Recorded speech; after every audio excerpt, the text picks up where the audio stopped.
America में पालतू जानवरों को भी ब्यूटी पार्लर ले जाया जाता है, जहाँ पर इन्हें शैम्पू कराया जाता है, नाखून काटे जाते हैं, बाल काटे जाते हैं और इनके कानों की सफाई की जाती है।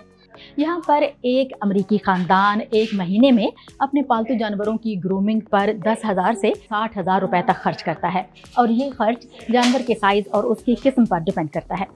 अमेरिका में मुसलसल बढ़ती हुई ये इंडस्ट्री अंदाज़ा है कि 2030 तक 16 अरब डॉलर से भी बढ़ जाएगी।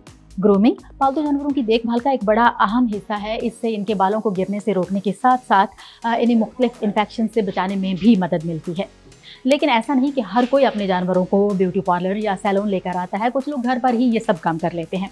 लेकिन दूसरी तरफ कुछ लोग ऐसे भी हैं जो खुसूसी मौक़ों के साथ साथ फैशन ट्रेंड्स को फॉलो करते हुए अपने जानवरों के बालों का रंग तब्दील करवाने या फिर चोटियां गुनवाने के लिए भी ब्यूटी सैलून्स लाते हैं।